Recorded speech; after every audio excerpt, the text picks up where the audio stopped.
This morning, Ukrainian officials say 2 people were injured in a Russian attack around Port Rainy. That's down here. I can show you a close-up of this region, and it tells a very interesting and dangerous story.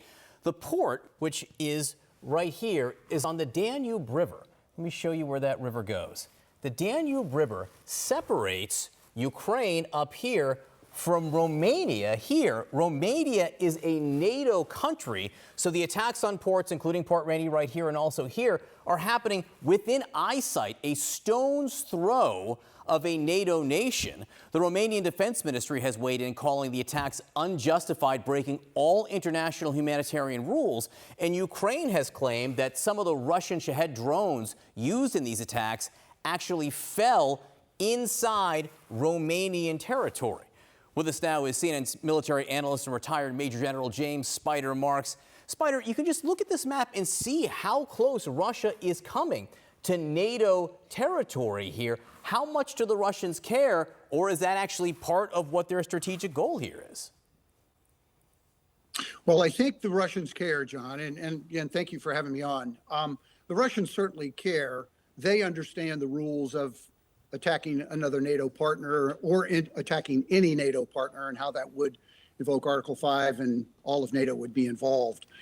What this really shows you is the carelessness of Russian operations and what I would describe as kind of a big hand, little map, in that they are not into the very precise details of these strikes. They are launching in a very specific area, and if there's spillover, then the narrative will become, we didn't intend to do that. And I must tell you that NATO will very, very professionally breathe through its nose, very carefully look at this, do the forensics, and will act very accordingly going forward. So this is incredibly provocative, but it's understandable. As we look at the big picture here of the battlefield in Ukraine, we got word this weekend that the Ukrainian President Volodymyr Zelensky has fired his defense minister right in the middle of this counteroffensive. What message does that send? Well, what it tells you is that, when President Zelensky was elected, Ukraine has a very long history of corruption, and he was elected to arrest that, get his arms around that. Well, simultaneously, Russia then invaded his country, and he's been fighting essentially 2 enemies. This notion of DNA inside his government that has this corruption bent. He's got to get that thing under control, and he also has to fight this war of sovereignty against Russia. To the soldiers and the leaders on the ground, this essentially means nothing. They will continue to focus in on their missions. It's a big deal from the standpoint of Zelensky and how he can galvanize his cabinet and how he can send a very powerful message. Look, we can't abide with behavior, and we must hold folks accountable. But to those that are fighting, it's irrelevant. Keep driving on. Stay focused on the target. Most of the fighting in terms of this counteroffensive has been happening in this southern front, and the Ukrainians have retaken Robotyne here and are trying to push south to this city right here, Tomak. Talk to us about how the Ukrainians are doing this and the importance of consolidating and protecting their gains. Yeah, what you're seeing is this movement. They made a decision, obviously, at the operational level to grab hold of Robotyne. They want to move to Tomak. When you look at the infrastructure, that's kind of how the road network works. Then it goes further south to Melitopol. Then they want to cut straight down to the Sea of Azov.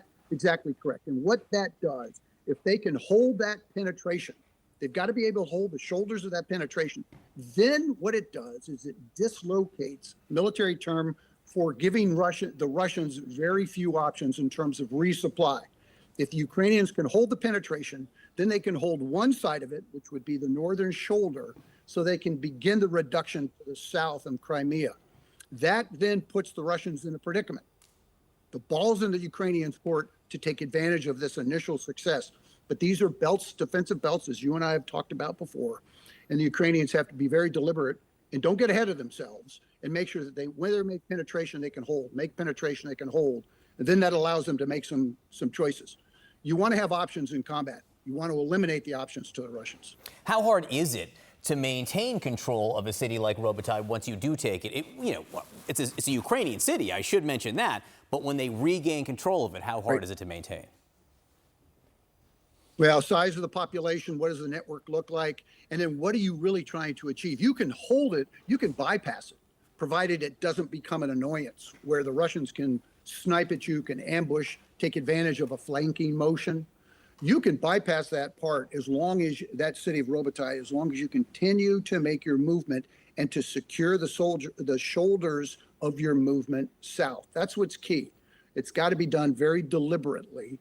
It's got to be done very cautiously, but it's got to be done with strength, because that then puts the pressure on the Russians. They get isolated, and they have fewer options. General James Spider-Marks, always a pleasure. Thank you so much. Great to see you. CNN's Melissa Bell joining me now live from Dnipro in Ukraine. And we'll talk about the grain deal itself a little later this hour. But Russia again targeting infrastructure, even as Putin and Erdogan talk about reviving this deal. What are we seeing on the ground?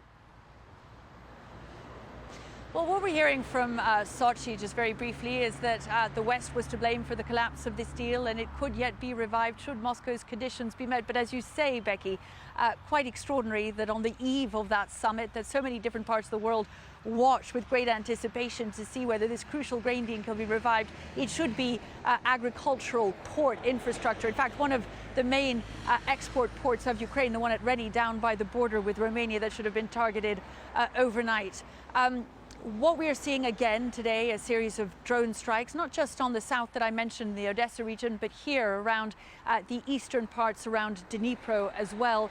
Some of them caused damage. Most of them were intercepted by Ukrainian air defenses. And this comes even as intense fighting continues along several points of the front line, Becky. But all attention here very much on what's happening in southern Zaporizhia region, and specifically the gains that have been made around Robotina. We've been meeting with some of the men who achieved those gains these last few days, who really speak of apocalyptic scenes further south, the sky black with drones, the extensive minefields, and yet they say, they believe that progress is being made. The first line of Russian defenses appears to have been broken, and with that, Ukraine hopes that there is now momentum on its side. It's going to be able to extend the bridgeheads to the south of Robotina as it seeks to make it to its next objective, which is the strategic and logistical hub of Tokmak. Of course, much is going to be down to whether the momentum can now be found to consolidate those gains. It is small assault groups that are going in the hope, Becky, that a larger assault can be prepared with a double aim, not just moving further south, but drawing frontline elite Russian troops from elsewhere along the front line, Becky. Well, with that in mind, then what of the timing of the replacement of the defense minister, the Ukrainian defense minister, by President Zelensky? Why, and why now? Well, it comes at a critical time. What we understand is that Alexei Resnikov, who's been widely praised for doing one of the hardest jobs in the world as efficiently as he has over the course of the last year and a half, was, we hear, asking to stand down. His replacement, Rustem Umerov, certainly has a tough challenge ahead. This certainly timing-wise allows President Volodymyr Zelensky to draw a line on what had been 18 months of a number of corruption scandals that had bedeviled the Ukrainian Defense Ministry, and to show that he is taking this seriously. There have been a number of sackings, a number of resignations, and a number of trials that have been begun as a result of this, to show that this is finished. This is to do with procurement in the very early days of the war. Much of it, it should be specified, Becky, to do with Ukrainian taxpayers' money and Ukrainian weapons defense contracts. Still, it is all about convincing NATO allies that they can keep on giving their weapons at this very crucial time in the counteroffensive. The other job that Mr. Umerov is going to have is continuing Ukraine's efforts to continue building its own weapons capability. We've seen that it's been upping its production, not just of drones, but also of long-range rocket systems. And its aim, and this is what we've been seeing more and more clearly these last few days, is not just to press further forward with that counteroffensive in the south, but also increasingly to be in a position to take this war to Russian soil itself, Becky. Good to have you, Melissa. Melissa is in Dnipro in Ukraine.